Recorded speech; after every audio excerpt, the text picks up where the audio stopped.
Action. Like naturally very, very fantastic, and because it's so fantastic, you want to kind of give it, like a lot of believability, and the believability comes from science, and the more like naturally you research, the more you can like kind of give the people, some sort of like a basis, that people can believe in it. And we went to great lengths, to talk to a lot of people, but at the end, I'm always like say, well, it has to work for the story. And so it's a mix between, like kind of fact and fiction. It's this big epic movie that he knows this space. He's not afraid of the scope of a movie. No set or piece is too big. Like he rolls with it. That's actually when he gets really into it, because he's got such a vision in his head that we're all trying to just hold on and figure out where he's going with it. But I think above all, the one thing that if I can relate this to the other Roland movies that speak to me are, yes, you can have this big spectacle, but you really have the human emotion that drives the story, because you have to have people that you care about. And that is something that you see a through line with his movies, especially the ones that become these big successful films, because they can cross over just from being a big popcorn movie to going, I really loved that performance. I loved that character. I felt so much for that character. So he really likes to bring out that emotion. So from that perspective, you really do see these different storylines that each have such a tremendous amount of heart. Well, what's happening is the moon is threatening to crash into Earth. And when it does that, before it gets there, it'll break into a billion, trillion little pieces that will all come crashing onto the Earth and will pretty much kill everyone. So, they've got a big problem that they're trying to figure out a way to solve. And what we come to find out is that there's some sort of alien force at work. And it goes against everything that science believes. So you have the battle of science and metaphysics and what is possible in both of those realms. But it's clear that something is happening that has caused the moon to move out of its orbit and start descending onto Earth, and there's a ticking clock on it. So if they don't get up to the moon and figure out what this thing is and sort of destroy it, then little by little the moon is moving closer and closer to the Earth and potentially causing destruction. The great thing about working with Roland is that it's always inspiring to work with somebody who's an absolute master of what they do. In terms of the disaster movie, he's done other movies. He shouldn't just be defined by his work on disaster movies. But in terms of the disaster movie genre, he's not only perfected a lot of those motifs, he created a lot of those. It's such a game raiser to work with somebody whose instincts for these things are so exactly on point. If you can't get Roland Emmerich to direct your disaster movie, get someone who can copy Roland Emmerich to direct your disaster movie. I tend more and more to believe in CGI, but I also believe still in practical effects, because they're like kind of the glue which holds it all together. And when you come very close to people and you have to feel this is a real piece of wood, or a real car, or, then it's like kind of makes the people more buy into that this is really happening. The strange thing about this film is that we've almost shot everything in a room.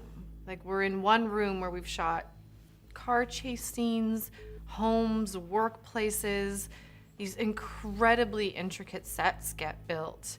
And then it's so easy to actually just feel at home. For example, our Colorado house, I walked in there and I was like, can I just nap here? Because there's like a fire going, there's some leather couches. It was just so cozy. And I was also like, is that for sale? Because I will take it all. It was just so well done. We have kind of built up a curriculum of how to do zero-G over the years. And almost always it's a bag of tricks. Depending on the shot, depending on what we're trying to accomplish in the scene, then that kind of moves towards a certain technology. And with the zero-G, we had people on wires.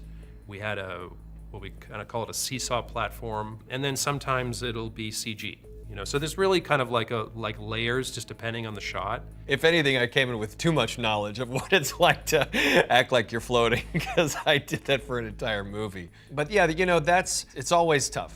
It's always tough to pull that off because you're concerned. It's not even the movement of getting through something. It's when you're talking and doing a scene, and where you're, any astronaut will tell you your hands naturally fly here. Of course, if I did this in our scene right now, it would feel sort of odd. So you're trying to find that balance between what looks right and what's realistic, and we're not making a documentary and all of that kind of stuff. But it for sure is a much different feel. I didn't do too much training in that, although the spacesuit we did a couple, about an afternoon in trying to get used to, because they are incredibly cumbersome and heavy. And my apologies to the people who make them, but they are not great to wear. For the Endeavour spaceship, there are a lot of wonderful images that already exist, thank God, and we were fortunate enough to get a mock-up that had been done that was just sitting all by itself, lonely, waiting for somebody to take it to Montreal.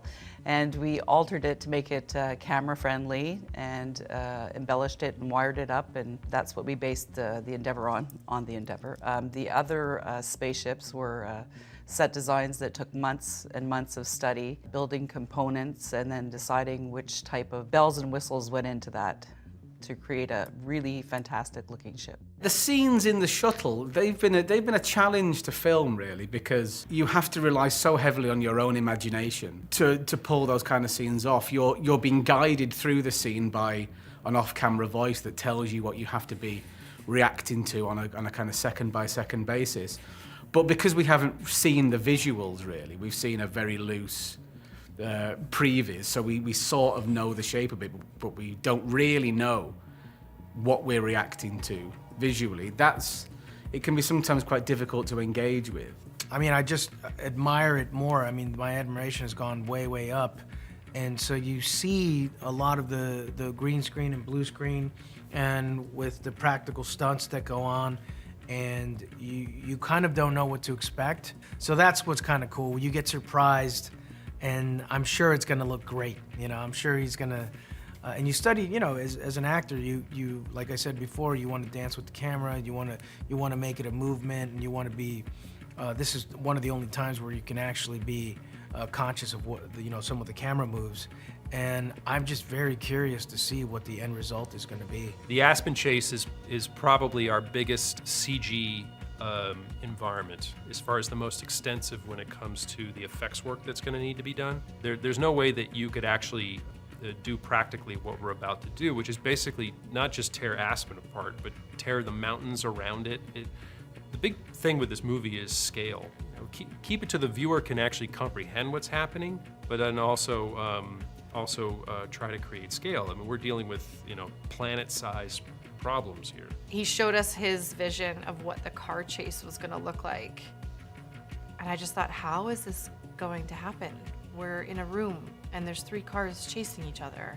And then once we got into it, it actually felt like we were on this roller coaster ride, like a bumper car. Like there's cars bumping into us. There's 18-wheelers flying above us. It was such a surreal experience. And I had to keep saying to myself, I'm getting paid for this. This is my job.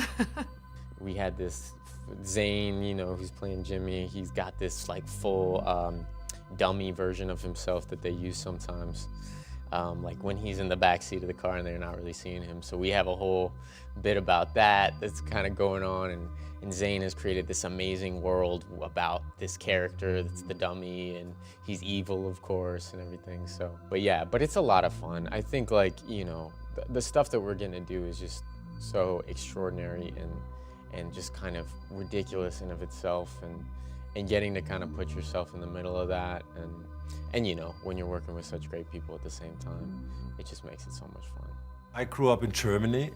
In Germany, we don't have like really superheroes, and I don't understand superhero films. I honestly admit it, and so I had to find, in a way, my own genre. And I realized, that, and that was actually probably came through Independence Day. I had a lot of disaster elements in the film. When you study disaster movies, you realize normal people have to become superheroes. There is a wonderful thing that films can do, no matter if they're a tiny independent movie or a huge spectacle, which is engage in conversation, which is can make you think. Maybe it can change the way that you look at a certain subject. Maybe it can open your mind, even if it's not some heart-wrenching drama, even if it's a big, fun, splashy spectacle. And I think this movie can do that and does that in a couple different ways. I think it does bring up the fact that, and it's no secret with the creation of AI and the worries of machines rising against you. I mean, Terminator dealt with it. But there is an increasing fear that is very real. You know, I think art imitates life, and I think that in the science community, I think that is a legitimate fear of, if we create something so much that takes over, that has such power with our increasingly technological society, what does that mean? So this movie raises that. Normally, big disaster movies like this are movies that people seem to gravitate towards. I think they can see themselves in them. We all have this fascination about the end of the world and what would that look like and how would we live through that? Would we live through that? And because the pandemic is so much, I think, a part of our everyday life right now, a movie like this sort of resonated with me in a different way. I thought it would be more relatable now than ever before. I love that it took this huge disaster film idea, but really based it around one of the most interesting and controversial questions of evolution versus creation. And so for me, that was really fascinating.